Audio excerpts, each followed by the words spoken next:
The dust of Redemption, Texas tasted of grit and regret. It settled in a fine red film on everything: the splintered boardwalks that groaned underfoot, the clouded glass of the general store, and the soul of Jacob Blackwood. He sat nursing a cup of lukewarm coffee in the town's only saloon, a place that smelled of stale whiskey and shattered hopes. The midday sun beat down with a merciless intensity, bleaching the color from the sky and making the air shimmer in waves above the cracked earth. Jacob was a man carved from the harsh landscapes he now called home. His face was a roadmap of hard miles and harder memories, his eyes the color of a stormy sky. A former Union cavalry officer, he now wore the weary mantle of a bounty hunter, a profession that suited his solitary nature. He hunted men for money, but what he truly sought was oblivion, a silence loud enough to drown out the ghosts of his wife, Eleanor, and his son, Samuel, taken by a cholera outbreak that had swept through their Kansas homestead like a phantom thief. All he had left of them was a small silver locket, cool and heavy in his pocket, a tangible anchor to a life that felt like a dream. He had just come from the bank.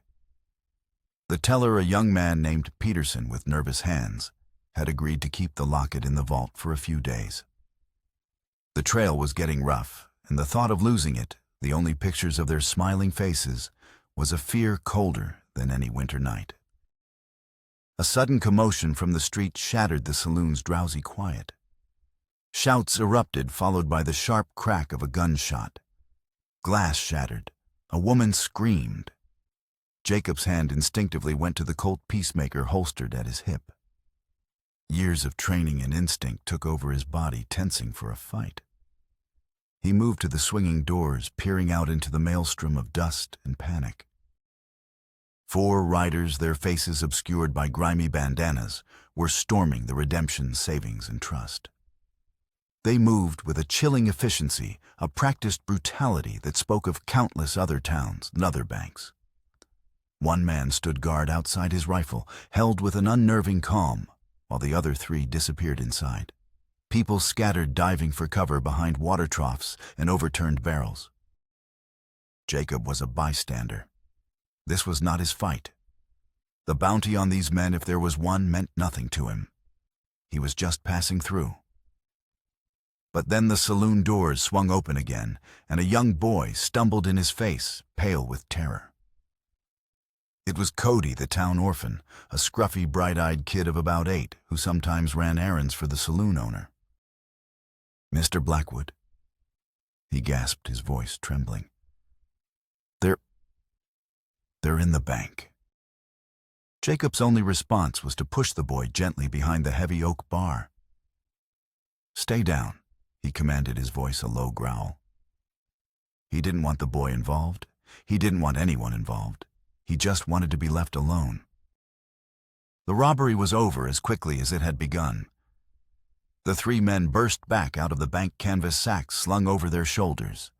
They swung onto their horses, their leader pausing for a moment in the center of the street. He was a tall man, straight-backed in the saddle. And even from a distance, Jacob could sense an aura of cold, unassailable confidence about him. The man's eyes, dark and intelligent above his bandana, scanned the town with an air of detached assessment. Then those eyes locked onto the bank teller Peterson, who was now kneeling on the boardwalk, his hands raised in surrender. The leader dismounted with a fluid grace and walked toward him. He didn't raise his voice. He didn't need to. His presence was a threat in itself.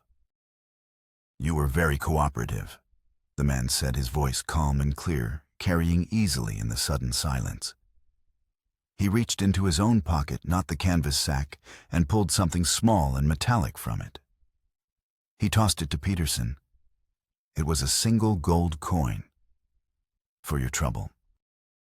As he turned to leave, his gaze fell upon something else on the teller's counter, just inside the shattered window. It was Jacob's silver locket. Peterson had forgotten to place it in the vault. The outlaw leader paused. He reached through the broken window, his gloved fingers closing around the small oval object. He studied it for a moment, his head tilted. Then, with a deliberate motion, he slipped it into his vest pocket. A surge of ice and fire shot through Jacob's veins. It was a violation so profound, so personal, it eclipsed everything else. The stolen money, the terrorized town, none of it mattered. That man had just stolen his past. He had stolen Eleanor's smile and Samuel's laugh. Jacob burst through the saloon doors, his Colt in his hand. "Drop it," he roared, his voice cracking with a rage he hadn't felt in years. The leader, Silas Kane, turned slowly, his expression unreadable. His men trained their rifles on Jacob, but Kane held up a hand, stopping them. He looked at Jacob not with the surprise of a common thief caught in the act, but with a flicker of what looked like recognition, a cold, knowing curiosity. "This trinket," Kane asked, his voice laced with a faint mocking eloquence. He held up the locket, letting it swing gently from its chain. "It seems to have sentimental value?" "It's not yours," Jacob said, his voice dangerously low. He took a step forward. "Possession," Kane mused, "is a matter of perspective." He gave a slight, almost imperceptible nod to his men. Before Jacob could react, one of them fired not at him, but at the bell in the church tower down the street. The deafening clang sent horses rearing and people screaming. In that split second of chaos, Kane mounted his horse. Too late. They were already gone. They spurred their horses, galloping out of town in a cloud of crimson dust, leaving behind a shattered bank, a terrified populace, and a silence that felt heavier than any sound. Jacob stood frozen in the middle of the street, his gun still raised. The locket was gone. The only tangible piece of his family had vanished with a man whose name he didn't even know. The bounty, the town, the law, all of it faded into insignificance. This was no longer a matter of justice. It was a reclamation. He would hunt this man to the ends of the earth, not for gold, but for a ghost. Sheriff Miller arrived moments later, a man whose weary face and stooped shoulders spoke of a long, thankless career spent trying to hold back the tide of violence that defined the West. He was a good man, a by-the-book lawman, but he was outmatched, and he knew it. "Blackwood," he said, his breath coming in ragged bursts as he surveyed the scene. "You saw them." Jacob holstered his Colt, his movements stiff. "4 of them. The leader is a man named Silas Kane. That's what Peterson called him." Kane Miller muttered, stroking his graying mustache. "Heard whispers of him. They say he's different, more methodical, less interested in the money than the chaos." He took a locket, Jacob said, his voice flat and devoid of emotion. "Silver means more than the cash." The sheriff looked at him, seeing past the bounty hunter's hardened exterior to the raw pain beneath. "I'm sorry, Jacob. We'll wire the marshals. We'll put a bounty on his head so high." "I don't care about the bounty," Jacob cut him off. He turned and walked back toward the livery stable, his purpose now as sharp and clear as a shard of glass. He would get his locket back, whatever it took. Cody ran to catch up with him, his small face a mixture of awe and concern. "Are you going after them, Mr. Blackwood?" Jacob didn't answer. He just continued walking, each step a silent vow. He was no longer a bystander. Silas Kane had made this personal. He had reached into Jacob's hollow chest and stolen the last beating fragment of his heart. And Jacob Blackwood would tear the world apart to get it back. The days that followed the robbery settled into a quiet hum of preparation and simmering grief. Redemption was a town licking its wounds, but for Jacob, the town ceased to exist. His world had shrunk to a single burning point of focus, the face of Silas Kane and the silver locket in his pocket. He spent his time in the blacksmith's forge, checking the shoes on his horse, a powerful buckskin named Ghost, for his pale coat and silent tread. He cleaned his Winchester rifle and his Colt, until the metal gleamed, the methodical actions a balm for his frayed nerves. In these quiet moments, the ghosts came for him. He saw Eleanor, her hands dusted with flour, her smile a beacon in the simple life they had built. He remembered the weight of Samuel on his shoulders, the boy's infectious laughter as they raced through the tall Kansas grass.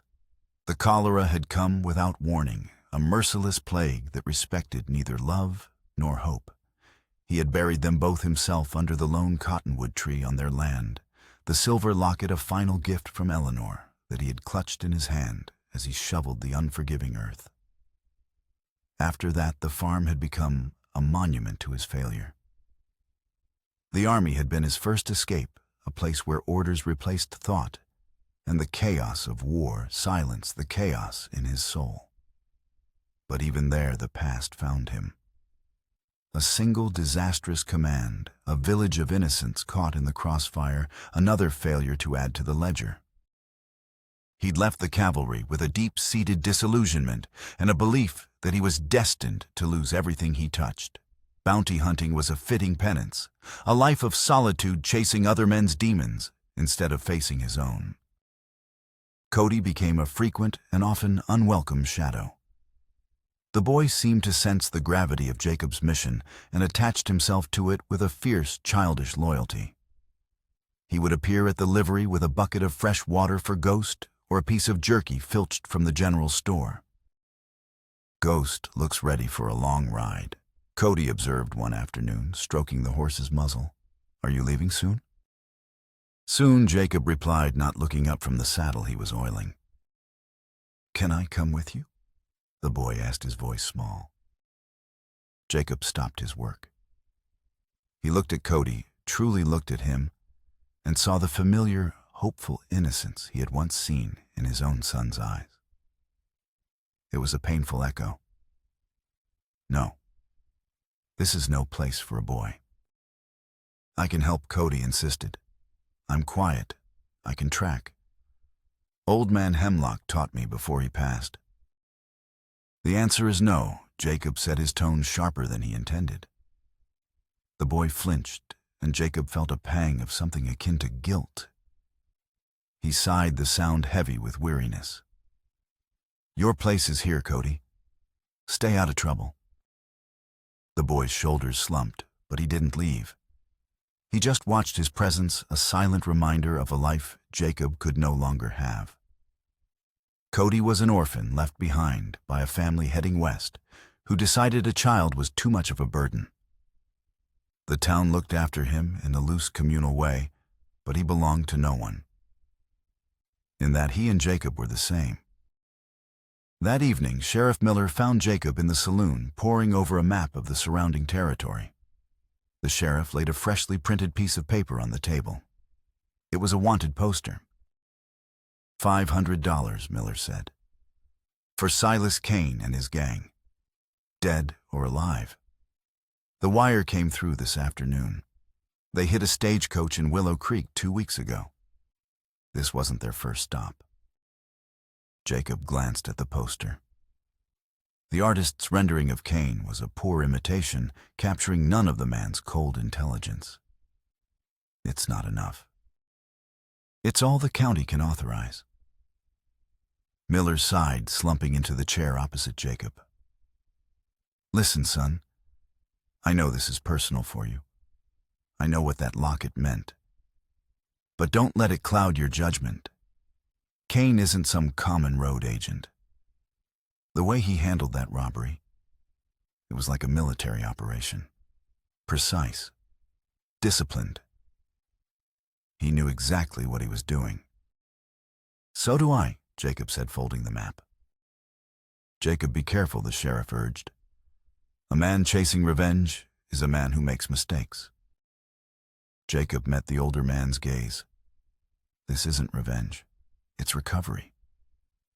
He stood up, tossing a coin on the table for his coffee. I ride out at dawn. The inciting incident had already happened the moment Kane took the locket, but accepting the bounty was a formality, a way to give his private war a veneer of legality. It made him a lawman, not a vigilante. As he left the saloon, he saw Cody sitting on the edge of the boardwalk, whittling a piece of wood with a small, dull knife.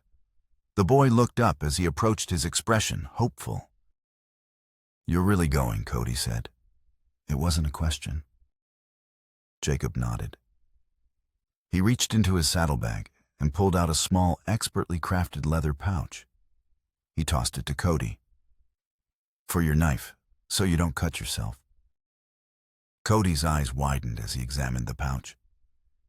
It was simple but sturdy, the stitching perfect. "You made this. Keep your knife sharp and your eyes open." Jacob said, his voice softer than usual.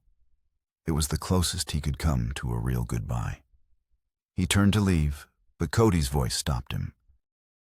"Mr. Blackwood." Jacob paused. "Bring it back," the boy said quietly. "Bring back your locket." Jacob didn't turn around. He just gave a single curt nod and walked into the deepening twilight. He was riding into the desert to hunt a man for a piece of silver, but in the heart of a small, lonely boy, he was a knight embarking on a quest. It was a role he neither wanted nor deserved, but as he saddled Ghost under the pale light of the moon, he found himself hoping for the first time in a long time that he wouldn't fail. The trail was easy to follow at first. 4 riders moving fast leave a clear scar on the land. Jacob pushed Ghost hard, riding through the cool of the night and resting during the blistering heat of the day. The landscape transformed from the sparse grasslands around Redemption into a brutal, unforgiving desert of red rock and sand. The sun was a hammer, and the silence was absolute, broken only by the wind whispering through canyons and the rhythmic beat of Ghost's hooves. On the 3rd day, Jacob found the first sign that Cain was more than just a common outlaw. The trail split. 3 sets of tracks veered east toward the more populated territories. One set continued north, deeper into the desolate, labyrinthine canyons of the Diablo Range. A simple ruse to throw off a posse, but Jacob wasn't a posse. He dismounted, studying the tracks. The lone rider's horse was carrying a heavy load, its prints deeper than the others. That would be Cain carrying the bulk of the money. He was separating from his men, counting on any pursuit to follow the larger group. Jacob followed the single trail north. He was entering Cain's world now, a place where the hunter could easily become the hunted. The canyons grew tighter, their towering walls of sandstone, blotting out the sun, casting long, cool shadows that played tricks on the eyes. The air grew still. The only sound was the clink of Ghost's shoes on the rocky ground. Jacob's senses were on high alert, his hand never far from his Colt. He could feel it, a subtle tension in the air, the feeling of being watched. He found their camp late in the afternoon. It was cleverly hidden in a small box canyon, accessible only by a narrow, winding path. A single horse was tethered near a smoldering fire. But something was wrong. It was too quiet, too easy. Jacob dismounted, leaving Ghost tied in a thicket of mesquite. He drew his Winchester, his movements slow and deliberate, as he crept up the ridge overlooking the camp. From his vantage point, he could see the entire canyon. The lone horse, a campfire with a pot of coffee still warm over the embers, a bedroll laid out neatly, and a man sitting with his back against a rock, seemingly asleep. It was a trap. Jacob's cavalry training screamed at him. This was a classic ambush setup. The lone sentry, the inviting fire, it was designed to lure a pursuer into a kill zone. He scanned the canyon walls above the camp, his eyes searching for the faintest glint of sunlight on a rifle barrel, the slightest movement that wasn't the wind. There, on the opposite ridge, tucked into a small alcove, was the subtle outline of a man's shoulder, and another higher up to his left. 2 riflemen at least. Cain himself was likely the bait. Jacob suppressed the urge to charge in. He was one man against at least 3, and they held the high ground. He retreated silently, circling around to the west, using the terrain to mask his approach. His plan was to get above them to reverse the trap. It took him the better part of an hour, the climb steep and treacherous. The rock was loose under his boots, and the sun beat down on his back. By the time he found a suitable position, sweat was stinging his eyes, and his heart was pounding a steady rhythm against his ribs. From his new perch, he could see the entire setup. 2 riflemen were positioned perfectly to create a crossfire. The man in the camp below hadn't moved, and there was no sign of a 4th man. Jacob raised his Winchester, the stock cool against his cheek. He centered the sight on the rifleman to the left, the one in the more exposed position. He took a steadying breath, let it out slowly, and squeezed the trigger. The shot echoed through the canyon like a thunderclap.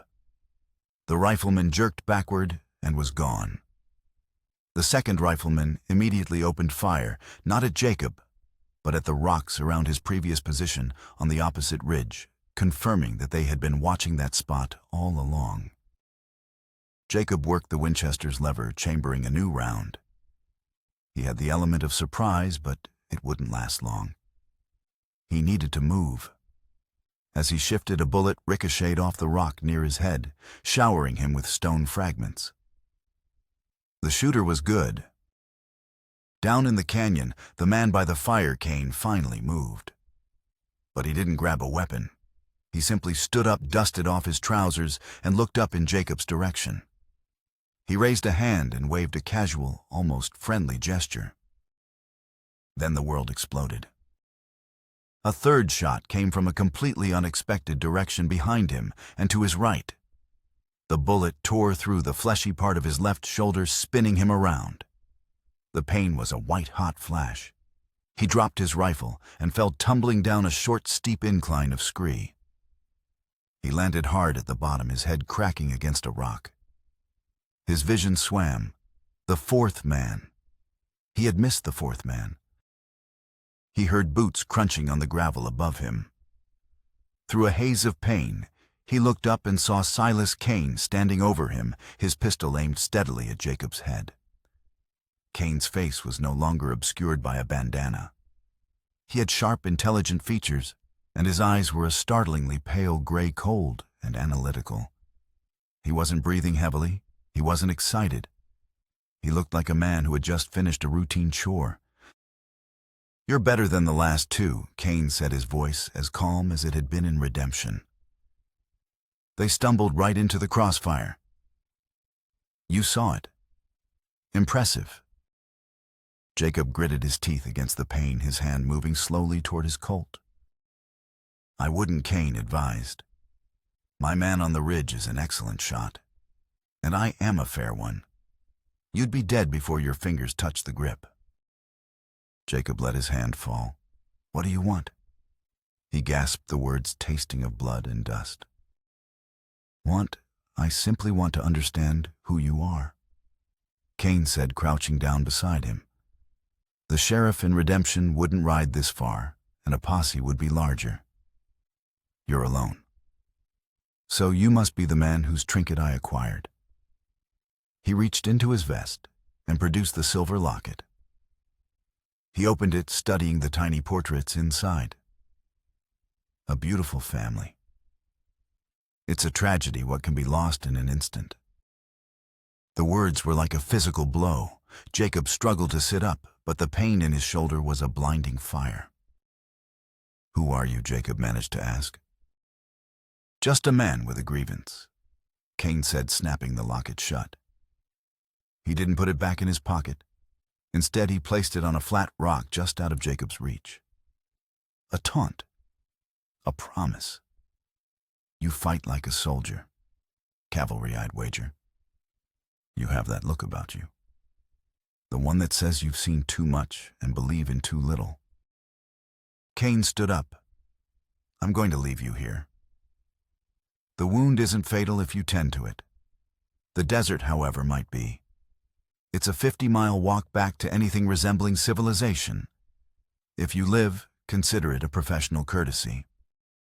"Why?" Jacob grunted. Why not just kill me? Cain smiled a thin, mirthless expression. Because the lesson is not yet complete. I want you to think about what you're chasing and why. Is it this silver bauble or is it something else? He turned and walked away. A moment later, his men emerged from their positions. They gathered their gear without a word, mounted their horses, and rode out of the canyon, leaving Jacob bleeding in the dust. As they passed the entrance, Cain paused and turned back. "One more thing," he called out. He reached into his coat and tossed something small and metallic onto the ground near Jacob. It landed with a soft clink. A souvenir. From a mutual acquaintance, perhaps. Then he was gone. Jacob lay there for a long time, the silence of the canyon pressing in on him. The pain in his shoulder was a dull, throbbing ache. With a monumental effort, he crawled toward the object Cain had thrown. His fingers closed around it. It was a small brass pin tarnished with age. He turned it over in his palm. It was a cavalry pin, the insignia of the 7th Regiment K Company. His old unit. A cold dread deeper and more terrifying than any physical wound washed over him. This wasn't random. Cain knew who he was. The robbery, the locket, the ambush, it was all for him. This wasn't a chase anymore. It was an appointment, and it had been set a long, long time ago. The journey back to redemption was a fever dream, fueled by pain-thirst and a gnawing dread. Jacob, using his knife to cut strips from his shirt, fashioned a crude sling for his arm. He retrieved his Winchester, but his horse was gone. Cain's men had taken Ghost. It was a practical move, but it felt like another personal violation. He was left with nothing but the clothes on his back, his weapons, and the tarnished cavalry pin that felt heavier than a block of lead in his pocket. The 50-mile walk became a brutal test of endurance. He followed the stars at night, moving when the air was cool, and sought shelter from the unforgiving sun during the day. He found water at a small, hidden spring he remembered from his army scouting days, the brackish taste a gift from a god he no longer believed in. The world was reduced to the simple, agonizing act of putting one foot in front of the other. The pain in his shoulder was a constant, fiery companion, but it was nothing compared to the turmoil in his mind. K Company 7th Regiment. He replayed the memories he had spent years trying to bury. The commander, Major Croft, a man whose ambition far outstripped his conscience. The faces of the men he served with Sergeant Miller, Corporal Hayes, young Trooper Davies. And the last campaign, the one that had broken him. They had been ordered to clear a small settlement in the Cimarron Valley. The official report called them hostile sympathizers, blocking the railroad expansion. But when they rode in, they found not warriors, but families. Farmers. Men, women, children. It was a mistake, a catastrophic failure of intelligence. Or so he had believed at the time. The orders were clear: leave no one. He still heard the screams in his nightmares. After that day, he had left the army unable to wash the blood from his hands or his conscience. Could Cain be connected to that day? It seemed impossible. But the pin was undeniable proof. Cain wasn't just an outlaw. He was a ghost from that valley, a specter of vengeance. He stumbled into redemption 5 days later, a ragged wraith covered in dust and dried blood. The first person to see him was Cody, who was sweeping the boardwalk in front of the general store. The boy dropped his broom and ran toward him, his face a mask of alarm. "Mr. Blackwood, you're hurt." Jacob could only nod, leaning against a post to keep from collapsing. The town seemed to materialize around him. Sheriff Miller helped him into his office, easing him into a chair while someone else ran for the doctor. "What happened?" Miller asked, his voice grave, as he looked at the crude bandage on Jacob's shoulder. "Where's your horse?" Cain Jacob said, his voice a hoarse whisper. It was a trap. He was waiting for me. The doctor, a grim-faced man named Elias, cleaned and stitched the wound. "You're lucky," Elias grunted. "An inch to the left and it would have shattered the bone. You'll need to keep that arm immobile for a few weeks." Weeks he didn't have. While the doctor worked, Jacob pulled the cavalry pin from his pocket and placed it on the sheriff's desk. "He left this for me." Miller picked it up, turning it over. 7th Cavalry. That was your old outfit, wasn't it?" "K Company," Jacob confirmed. "Miller, I need you to send a wire for me. To Fort Leavenworth. To a man named Jedediah Thorne. He's a clerk in the records office. We served together." He dictated the message, his voice strained. He asked Thorne to cross-reference the roster of K Company from that final campaign with any recent deaths or disappearances.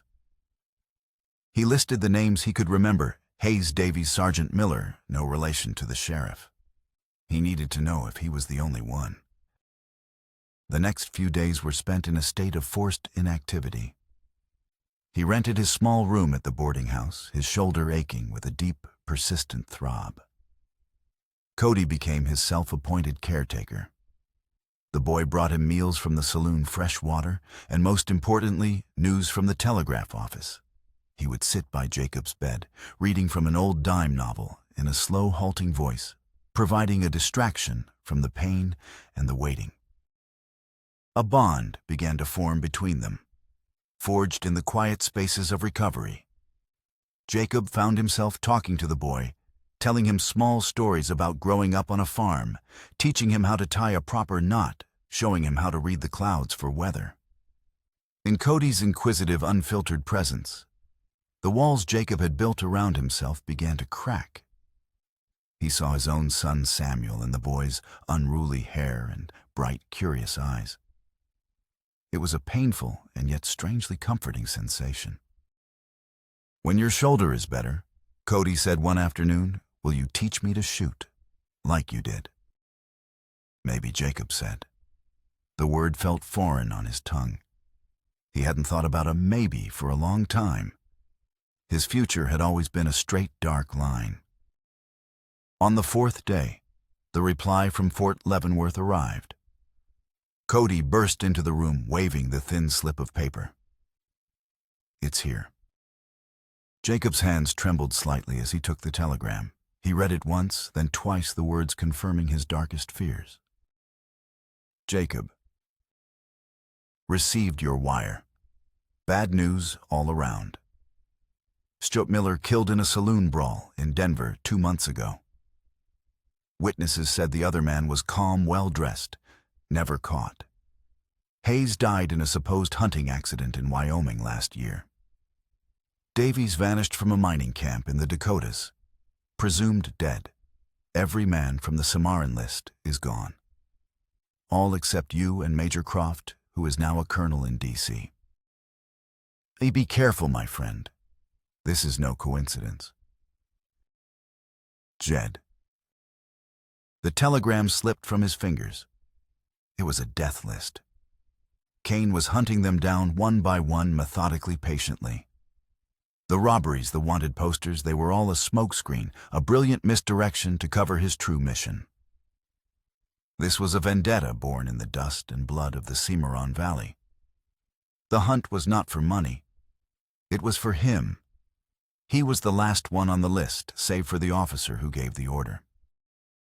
He finally knew the name of his demon. Silas Cain was not just an outlaw. He was a reckoning. At that moment, Sheriff Miller entered the room, his face pale. "Jacob," he said, his voice strained. "We have a problem. A big one." "What is it?" Jacob asked, his mind still reeling from the telegram. A farmer just rode in from the East Ridge. He saw a man watching the town through a spyglass. A tall man on a dark horse. He was with a young boy. A cold dread seized Jacob, far worse than the discovery of Cain's vendetta. What boy?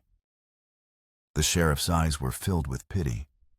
He said the boy had scruffy brown hair and was wearing a familiar-looking blue shirt, the one Mrs. Gable mended for him last week. It was Cody. Cain had him.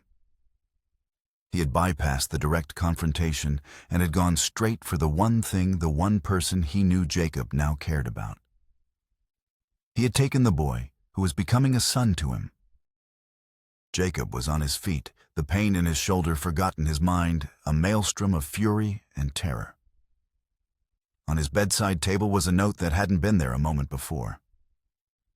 Cody must have delivered it, along with the telegram, a silent messenger for his own kidnapper. The handwriting was elegant, precise. Blackwood. Your lesson is not yet complete. You took my family from me. Now I have taken the boy who is becoming yours. If you want to see him again, come alone. The old mission, San Alizar, on Sentinel Mesa. Come at sunset tomorrow. Do not be late. The note was unsigned. It didn't need to be. Cain had turned the tables once again. He had taken Jacob's past by stealing the locket, and now he had taken his future by stealing the boy. The final confrontation was set. Not in a canyon of Cain's choosing, but at a place that would force Jacob to face all of his ghosts at once.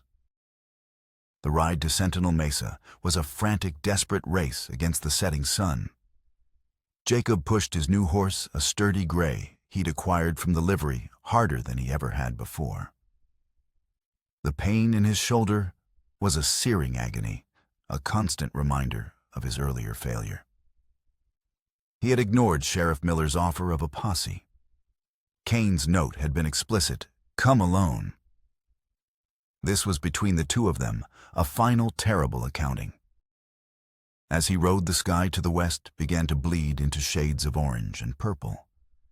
But to the north, a dark, bruised line of clouds was gathering on the horizon. A storm was coming. The wind picked up, whipping sand and grit had into his face, a harbinger of the chaos to come. Sentinel Mesa rose from the desert floor like a stone fortress, its sheer cliffs carved by millennia of wind and rain. At its peak sat the skeletal remains of the mission San Alizar, a monument to a different kind of failed ambition. Jacob knew the place. His cavalry unit had used it as a forward operating base years ago. It was a place of ghosts. He reached the base of the mesa as the first gusts of the storm hit the wind, howling like a tortured spirit through the rocks. The climb up the narrow, winding trail was treacherous. The horse panicked at the shrieking wind and the shifting ground, and Jacob was forced to dismount and lead it the rest of the way, his boots slipping on the loose rock. By the time he reached the top, the sun was a dying ember on the horizon, and the sandstorm had descended in full force. Visibility dropped to near zero. Sand blasted against his skin, finding its way into his eyes, his mouth, his lungs. The world became a maelstrom of noise and fury. The mission church was a crumbling wreck. Its adobe walls eroded, its great wooden doors, long since rotted away, leaving a gaping maw.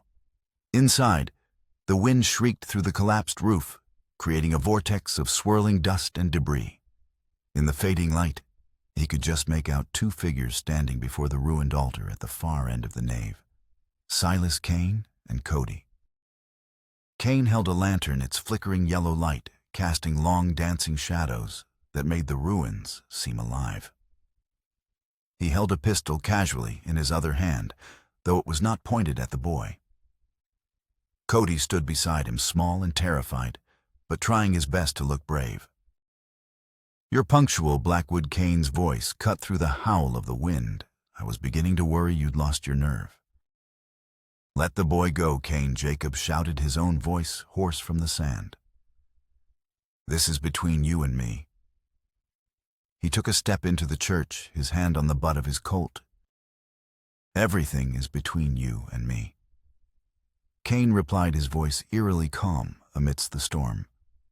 The boy is merely an observer, a student of history. I want him to see the man who looks up to as he truly is. He gestured for Cody to stand behind him. Go on, son. Watch closely. Jacob advanced slowly down the length of the church, the wind tearing at his coat.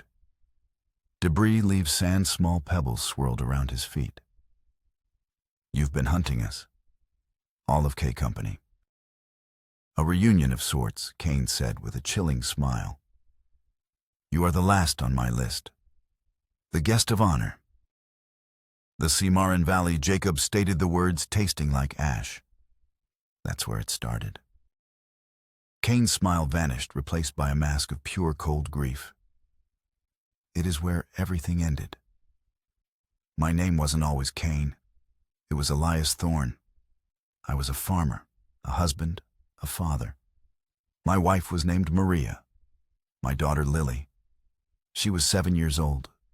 She had hair the color of corn silk and eyes that held the blue of a summer sky.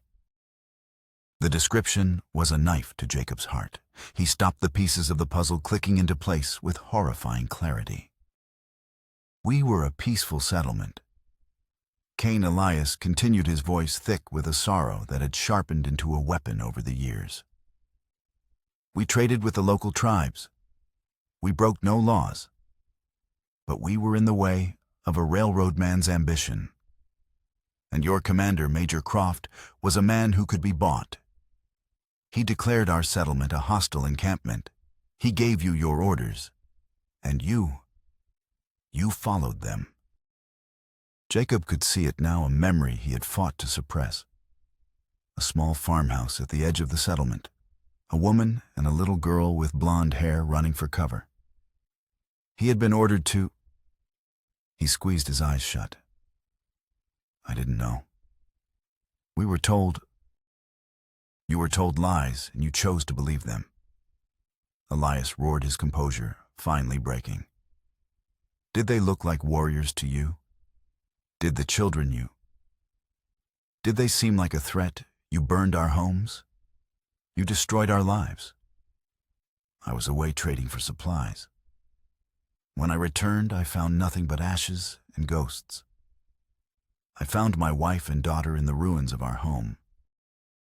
He took a ragged breath at the storm outside, a perfect mirror of the one raging inside him. So I made a vow on their graves. I would become a ghost myself. I would hunt down every man responsible, every single soldier who rode into my life and burned it to the ground. I learned your names. I learned your faces. And one by one, I visited you. I gave them all a quicker end than they gave my family. But you were the company lieutenant, the one who led the charge. For you, I wanted something more. I wanted you to feel what I felt, to lose everything you hold dear. He gestured with his pistol toward the stolen locket which he had placed on the crumbling stone altar.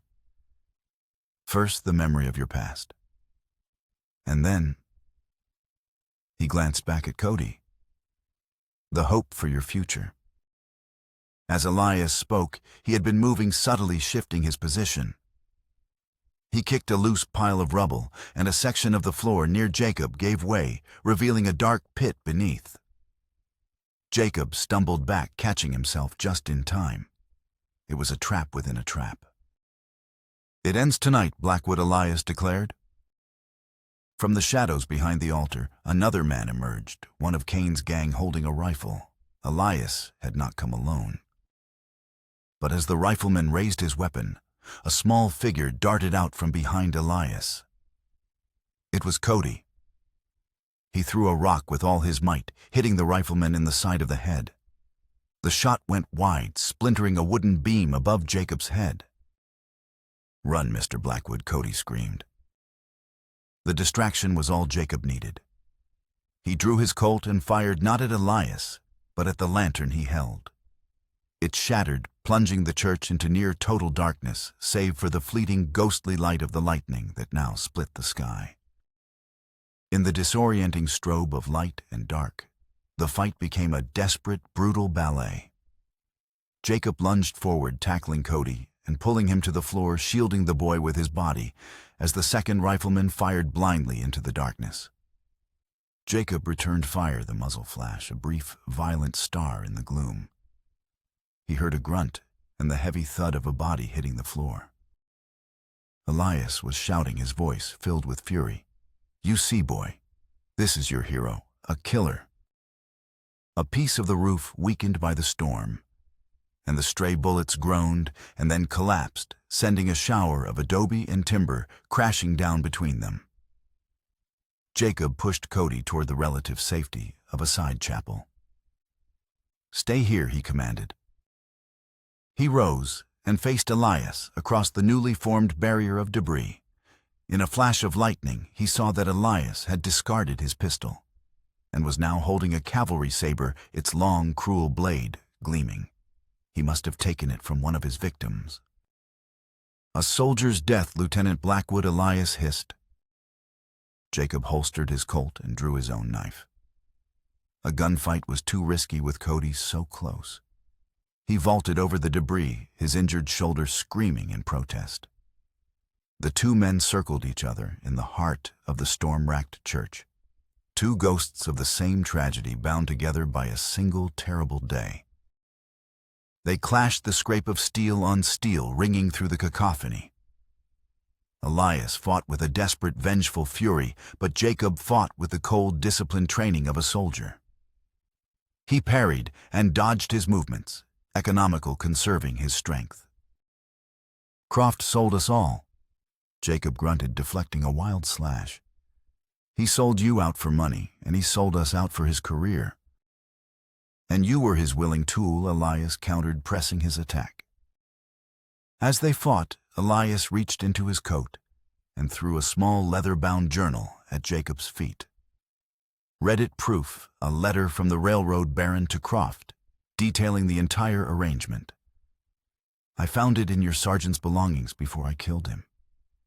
Croft knew. He knew you were marching on innocent people." In the next flash of lightning, Jacob saw the official army seal on the papers sticking out of the journal. The secondary twist. He and Elias were not just killer and victim. They were both pawns sacrificed by a corrupt man in a backroom deal. The realization hit him with the force of a physical blow, and he staggered back. Elias seized the opening, lunging forward, the tip of his saber aimed at Jacob's heart. The storm outside raged, and inside the crumbling mission time seemed to slow. As Silas Cain Elias Thorne was defeated, collapsing from a wound Jacob had inflicted with his knife, the sandstorm began to lose its fury. The wind's howl softened to a mournful sigh, and the dust began to settle, revealing a scene of stark devastation under the pale, emerging moonlight. Jacob stood over his fallen adversary, his chest heaving, his injured shoulder a symphony of pain. He looked at Elias, a man consumed and ultimately destroyed by a righteous quest for vengeance. He saw not a monster, but a mirror of his own loss. He could have been Elias. If he had been away from his homestead when the cholera came, if he had returned to find his family gone slain by the carelessness or cruelty of others, would he not have sought the same bloody justice? The desire for vengeance, and the hot, satisfying thought of ending it right there flickered within him. But looking at the man gasping on the floor, and then at Cody, who was peering out from the side chapel, his eyes wide with fear and awe, Jacob knew he could not take that final step. Killing Elias now wouldn't be justice. It would be an execution. It would make him the man Elias believed him to be. He knelt not to deliver a final blow, but to check the wound. It was serious, but not immediately fatal. He used his own bandana to apply pressure. "It's over, Thorne," he said, his voice quiet. Cody ran to him, then throwing his arms around Jacob's waist. "You saved me," the boy whispered, his voice trembling. Jacob put his good arm around Cody, holding him tight. "We saved each other," he said, realizing it was true. The boy's courage had given him the opening he needed. He retrieved the leather-bound journal containing Colonel Croft's damnation. He then used his rope to bind Elias's hands and feet, a grim but necessary precaution. The journey back to redemption was slow and somber. Jacob put Cody on his horse and walked beside it, leading the animal carefully down the treacherous trail, while the bound and semi-conscious Elias was slung over the saddle of his own horse. They arrived back in redemption as the sun was rising, painting the bruised sky in hues of pink and gray.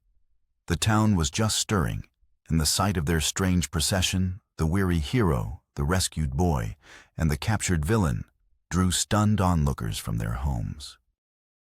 Sheriff Miller met them on the main street, his face a mixture of relief and astonishment. "Jacob, by God, you did it." "He's wounded," Jacob said, gesturing to Elias. "And he needs to be held. There's a U.S. Marshal in the next county. Get him. This goes far beyond redemption." He handed the sheriff the journal.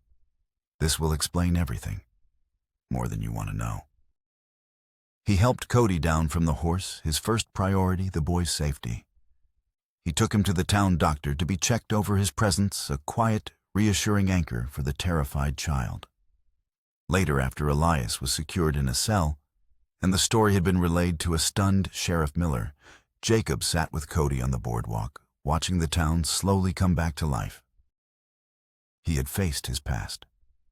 He had confronted the man whose life he had inadvertently destroyed, and in doing so had been forced to confront his own complicity, his own guilt.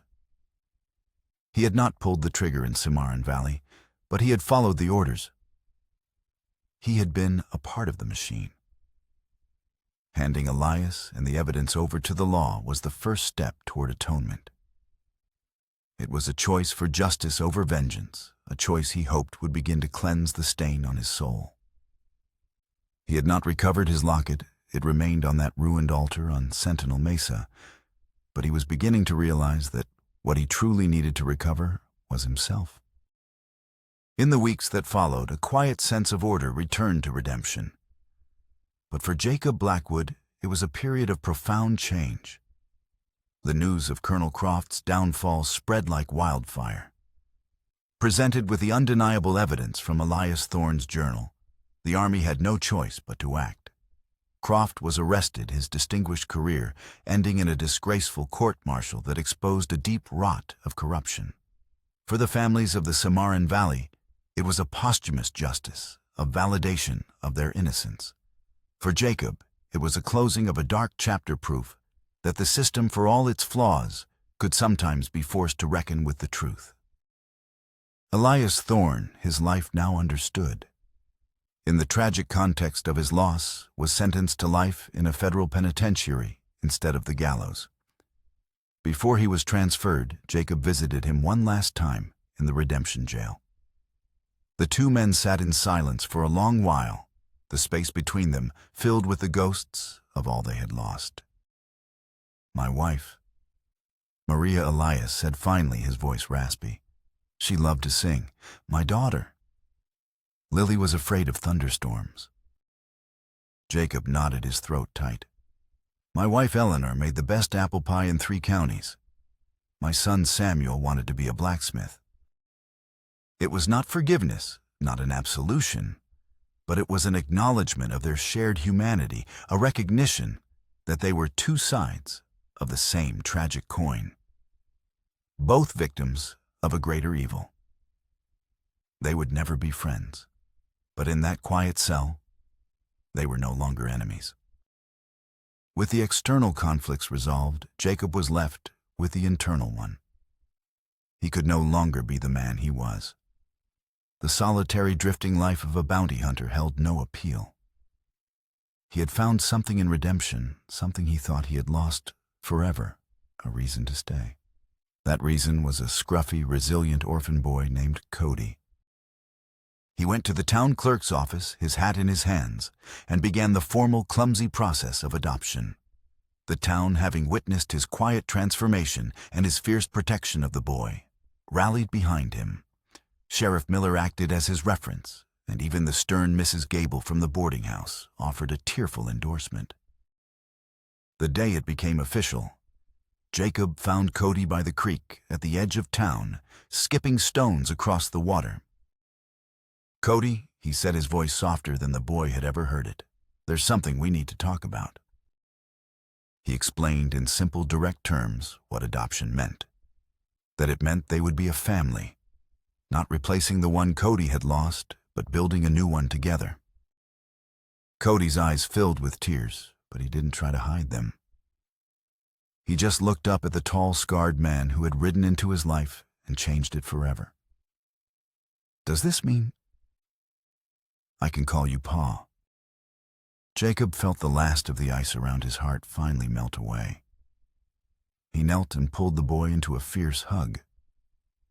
"Yes, son," he choked out. "Yeah, it does." A few days later, Jacob rode out of town. He told Cody he had one last piece of business to attend to. He rode alone back to the desolate quiet of Sentinel Mesa.